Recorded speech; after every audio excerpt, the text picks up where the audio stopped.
Hello everyone, let's continue our first chapter of history class 10, that is the rise of nationalism in Europe. Students, in our previous videos we had seen how beginning from France and after that all the different nations of Europe started struggling to become a nation, in which we had seen the unification of Germany, Italy, and finally in the last video we had done the unification of Great Britain. अब ये जब एक nation state बनने के process में थे, इसमें no doubt Wars हुए, लेकिन इन वॉर्स के साथ साथ कुछ और इम्पॉर्टेंट चीज़ें भी हुई, कुछ और इम्पॉर्टेंट स्टेप्स भी उठाए गए रेवोल्यूशनरीज एंड नेशनलिस्ट द्वारा to become a nation, to spread nationalism among the people, to get their support. सिर्फ एक युद्ध ही तरीका नहीं था, युद्ध के साथ साथ कुछ और चीज़ें भी थी लोगों के अंदर देश प्रेम जगाने की, ताकि सभी लोग मिलकर दे विल वर्क टूवर्ड और they will fight towards the unification of the nation. तो आज का हमारा टॉपिक यही रहेगा, विजुअलाइजिंग द नेशन. विजुअलाइज करना, किसी चीज़ को एक सिंबॉलिक वे में देखना है, किसी चीज़ को एक दार्शनिक रूप देना जिसको हम लोग देख सके, देख के उसको पहचान सके. ओके, तो ये है हमारा आज का टॉपिक. Let's begin. शुरुआत हम लोग फ्रेंच रेवोल्यूशन से ही करेंगे. बहुत इंपॉर्टेंट रोल रहा है फ्रेंच रेवोल्यूशन का to spread the nationalism in European countries. तो ड्यूरिंग द फ्रेंच रेवोल्यूशन आपने 9th क्लास में देखा था, so many different symbols were used. For example broken chain, red cap, ये किस चीज़ के सिंबल थे? ये जो है वो जब रिपब्लिक बना था तो उन्होंने अपना कॉन्स्टिट्यूशन लिखा था, it was a draft of the constitution.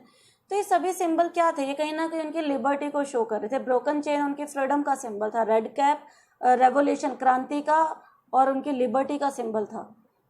तो इस तरीके से उन्होंने अलग अलग सिंबल्स यूज किए to spread nationalism among the people. These political symbol really played a important role during the revolution. अब ये जो सिंबल्स यूज करते हैं, ये सिंबल्स यूज करने की ज़रूरत क्या पड़ी? इनको यूज़ करने की ज़रूरत इसलिए पड़ी कि जब लोगों से बात की गई आज़ादी की, देश बनाने की, क्या देश, आज़ादी क्या है? आज़ादी सबके लिए, देश का कोई मतलब ही नहीं था उस समय. तो अब देश को एक फिगर आप कह लो या एक उसको एक रूप देने की ज़रूरत थी. तो इसलिए उस समय रेवोल्यूशनरीज ने, नेशनलिस्ट ने क्या किया, कंट्री को एक फेमिनाइन फिगर उन्होंने दी, प्लस नेशनलिज्म के साथ जो बाकी बातें जुड़ी थी, जैसे आज़ादी हो गया, क्रांति हो गया, लिबर्टी, इन सब चीज़ों को उन्होंने एक सिंबल दे दिया, ताकि वो जब सिंबल लोग देखें तो उनके लिए अब उस सिंबल का मतलब क्या था कि किसके बारे में बात हो रही है. जो सिंबल फ्रीडम को रिप्रेजेंट करता था, तो यानी कि फ्रीडम की बात हुई, तो उनको उन चीज़ों से वो लोग उनको समझ सकते थे. अब ये जो पर्सोनिफिकेशन हुई या ये जो सिंबॉलिक लैंग्वेज सामने आई, इसको क्या कहा गया बेटा? Allegory. This is called allegory. Allegory क्या है? An expression of an abstract idea. Abstract noun करते हो ना इंग्लिश में, तो this is an abstract idea. उस एब्स्ट्रैक्ट आइडिया को अब लोगों के सामने एक रूप देने की ज़रूरत थी ताकि लोग उसको और अच्छे से समझ सकें. तो क्या किया? उसके लिए सिंबल्स यूज़ किए गए. एंड नो डाउट इन सिंबल के दो मीनिंग, एक तो उसका जो लिटरल मीनिंग है. अब मान लो सिंबल के रूम में कोई प्लांट रख दिया, तो क्या है? एक्चुअल में देखा जाए तो लिटरल मीनिंग क्या है कि वो प्लांट ही है. लेकिन सपोज वो प्लांट जो है एनवायरनमेंट के लिए यूज़ किया गया है, तो उसका सिंबॉलिक मीनिंग क्या होगा? उसका सिंबॉलिक मीनिंग होगा एनवायरनमेंट. वेजिटेशन हो सकता है, एनवायरनमेंट हो सकता है, जिस भी चीज़ के लिए वो यूज़ हुआ है. तो हर सिंबल का, यानी हर एलेगरी के 2 मीनिंग्स थे, लिटरल एंड सिंबॉलिक. एक जो उसका एक्चुअल मीनिंग है वो पिक्चर देखकर हमें जो सामने दिख रहा है, और एक वो किस चीज़ को सिंबलाइज कर रहा है. तो इस तरीके से फ्रांस ने, जर्मनी ने कुछ अलग अलग सिंबल्स यूज़ किए ड्यूरिंग देयर रेवोल्यूशन. आपके सामने यहाँ दिख रहा है स्वॉर्ड. स्वॉर्ड का मतलब रेडीनेस टू फाइट. आप आगे देखेंगे कुछ फेमिनाइन फिगर आएगी, उनके हाथों में आपको तलवार दिखेगी. तो इस तलवार का क्या मतलब था? कि वो लोग हमेशा लड़ने के लिए तैयार हैं अपनी आज़ादी के लिए, अपने हकों के लिए. And if the sword has olive branch around it, तो उसका क्या मतलब है? उसका मतलब है कि they want piece. Single sword means they are ready to fight, and sword with the olive branch around it, that means they need peace, या they are ready to make peace.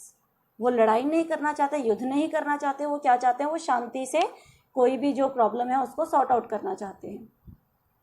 अभी फ्रांस में क्या हुआ, एक और symbol देखेंगे हम, okay leaves. Okay leaves was a symbol of courage, bravery, heroism.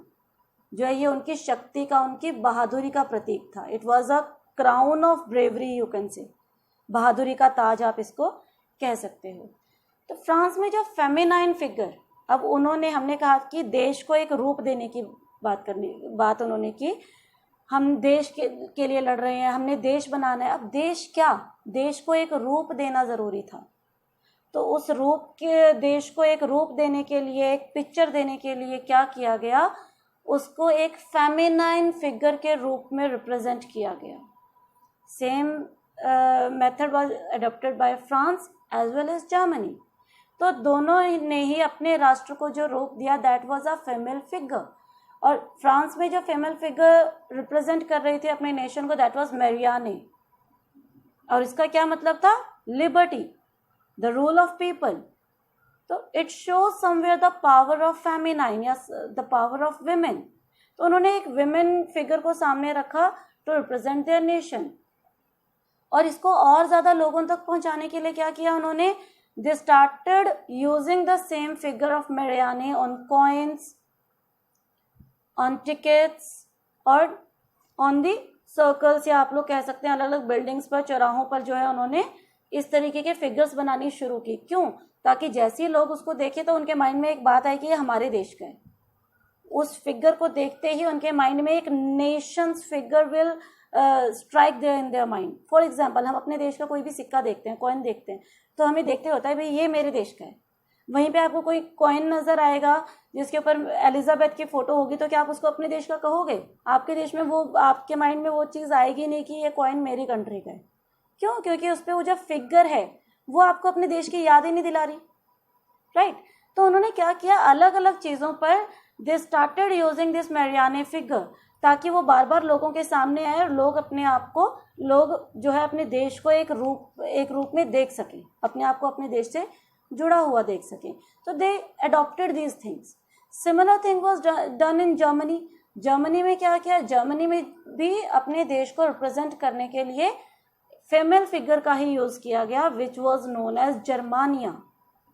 Germany में भी अपने देश को रिप्रेजेंट करने के लिए एक पर्सोनिफिकेशन जो इन्होंने, पर्सोनिफाई जो किया अपने कंट्री को. पर्सोनिफिकेशन इंग्लिश में पढ़ते हो ना बेटा, फिगर ऑफ स्पीच में आप लोग पर्सोनिफिकेशन पढ़ते हो. तो पर्सोनिफिकेशन में आप क्या देखते हो कि किसी आप लोग कह सकते हो किसी चीज को पर्सन से कंपेयर करते हैं, पर्सन के क्वालिटीज से कंपेयर करते हैं, दैट इज कॉल्ड पर्सोनिफिकेशन. अब यहाँ पर भी क्या है, एक एब्स्ट्रैक्ट थिंग को, यानी एक नेशन को किसका रूप दे दिया, एक इमेज दे दी, एक फेमिनाइन इमेज. तो इस तरीके से जर्मनी में जो यूज की गई दैट वाज कॉल्ड जर्मानिया, और फ्रांस में जो यूज की गई दैट वाज मैरियाने. और आप देख सकते हैं हमने पीछे स्वॉर्ड का सिंबल किया था, यहाँ पे भी आपके सामने है. देखो जर्मानिया के फिगर में क्या है, एक हैंड में उन्होंने अपना फ्लैग पकड़ा है जिसमें वो बता रहे हैं कि I am a nation, okay. लेकिन दूसरे हाथ में क्या है, स्वॉर्ड भी है, which is showing the Republican power of the nation, कि अपने नेशन को फ्री रखने के लिए, इंडिपेंडेंट रखने के लिए we have the power to fight also. तो इस तरीके से nationalists and revolutionaries use this feminine figure to symbolize their nations. Students, here our today's topic is finished. It was very easy. I hope that it is clear to you all.